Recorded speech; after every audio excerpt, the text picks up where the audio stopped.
Welcome to Redvee TV's Instant Reaction, supported by Chapel House for the 2023 season, following St Helens' 22-0 victory over the Castleford Tigers here this evening. We have had to film indoors because it is absolutely teaming it down. Yes.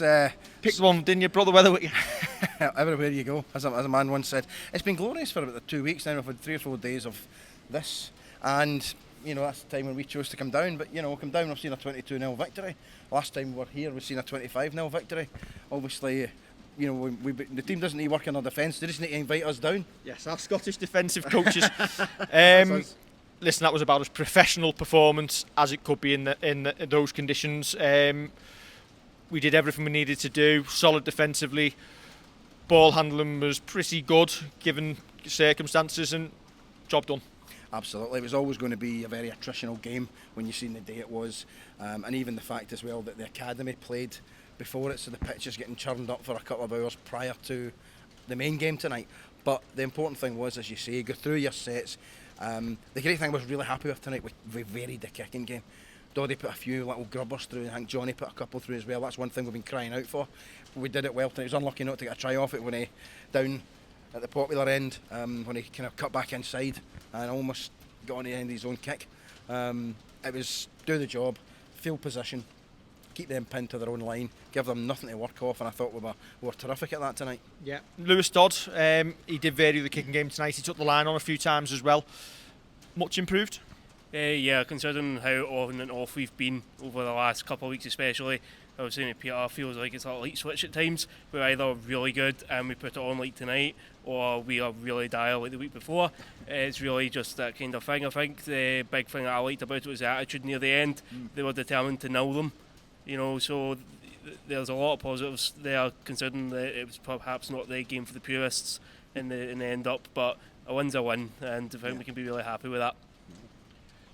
T. Ritson injured tonight, misses out. So John Bennison stays in the team. Will Hopewati stays in the team. I thought John Bennison, he got man of the match, and it was a thoroughly deserved man of the match as well. He was so solid under the high ball. He didn't drop one all night. Took his stride well, and you'd have to say, I like T. Ritson, but is it John Bennison's shirt to lose again now?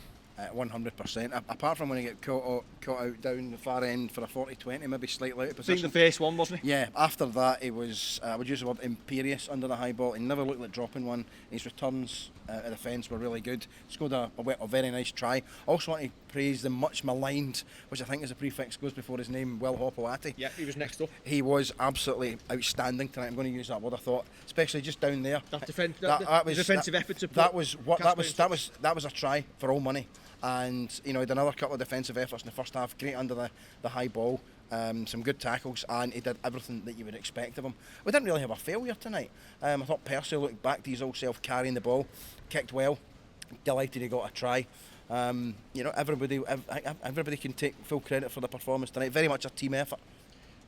The other man I want to praise tonight is the man who signed a new contract this week, Conrad Harrell. He's definitely here next year. He's potentially going to be here for 2025 as well. He looked like he was playing injured all night, and he took a couple of massive knocks during the game. I think he took painkillers at the start of the second half. He had padding on his thigh or his hip, and he still come back on at the end, and he was taking the carries in. Really, really hard work. And Nick, Conrad's good news. He's here for another year. Yeah, love the guy. He plays for the jersey. That's what you want, especially from a guy that's more of a strike type player, where he is just taking constant contact, and he is obviously getting gang tackled a lot.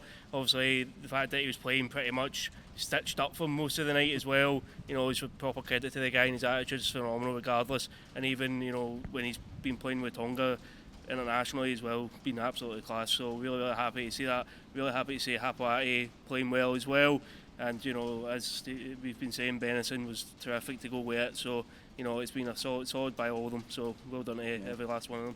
And in fairness, quite often at every game, Connie looks absolutely shot at some part of the game. So he's like, his rumours of his demise have been greatly exaggerated. We thought, he's going to go off and then, come back on, I'm fine. You know what I mean? So, but no, he's a great weapon to have. That said, conditions tonight only suitable for ducks. We've done exactly what we needed to do. it is very hard to read too much into that. It was just solid and professional. Yeah. Leigh have obviously gone and banjoed Hull KR tonight, and at this moment in time, potentially favourites for that semi-final. We need to find some attacking form, obviously, when the weather improves. Well, yeah, I think so. We've got to be able to. We proved we could grind one out tonight, which was always going to be the way we would have to win the game. The thing that impressed was the attitude. A couple of times Cass could have scored points, but we just were not having any of it. I think we will need a bit more in our armoury to face Leigh. I think our defence will have to be switched on for the full 80, because they've got some guys who are having a wow of a season. Lachlan Lamb, Pape, the hooker, a guy I really rate. He's playing out of his skin, and guys that have kind of fallen off the radar, gone out of favour, guys like Hardacre, and the winger whose name escapes me at the moment, Charnley. And these guys have been scoring tries for fun and playing really well, so we've got to be on our game. Let's do the narrative that Leigh are favourites and make sense underdogs. That's, I think, the way we want to go. You mentioning the Pappy then, it wants to be bringing on to one of our hookers, Joey Lussick. Didn't play last week, came back in the squad tonight, and have we flogged James Roby a little bit too much again? Because what was the game won at 16-0? Could we have took James Roby off a little bit earlier and give Joey a bit more than 15 minutes? Yeah, I'd like to have seen that, I think, because you've always got the opportunity to bring Robes back on if required, if the kind of wheels fall off, but it never looked like they would.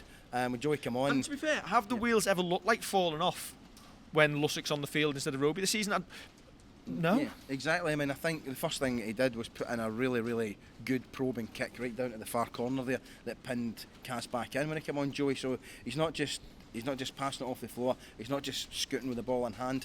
He's got a kicking game as well, off the tee as well. When other guys aren't playing or aren't on form with their goal kicking. So I'd like to see him get more opportunity. Obviously, you want to play your optimum lineup as much as possible, but if Robes gets injured, Joey needs to have minutes in his legs and needs to be used to the partnerships and the patterns and the team play. So I'd like to see him get some more minutes, certainly, especially even just to give Robes the rest that he probably needs. Another young one coming in tonight, George Delaney. He's going to be a superstar, isn't he? Yeah, it shows you how good the academy is, bringing all these really good young players in year after year. So I think once the sort of older guard slowly but surely either move or retire, we'll still be in a good place regardless. And obviously, like we talk about with Lussick and stuff, I'd like to see obviously him probably be the starter next year. Obviously, we'll be chucking it after this year. So Nice phrase. Joey's coming in. James, he's had enough. He's chucking it. Can't be bothered anymore. What's James Roby ever done for this club? So with him retiring and stuff, also I'd like to see him doing it, and maybe blood a younger hooker in from the academy if obviously they're good enough. So it's Or Darryl Clark. Yeah, or if Yeah. we do bring Darryl Clark in, then good. But I think it is Lussick's jersey to lose next season. So again, it's credit to him. Over the last year, he's really grafted as well last season. So I'd like to see him obviously get more minutes over the next couple of weeks. Obviously with that semi coming, we have been kind of a surprise package all year, especially. So I think having both of them firing and ready to go, it'll be advantageous for that game especially. Right, I think that's us done and dusted. This rain's not going to stop, is it? No. I think we'll be here till next week, will it? Yeah, don't forget to like, share and subscribe, and we'll be back for another Redvee TV show next week, ahead of that little team from down the road who are failing miserably. The gift that keep on giving.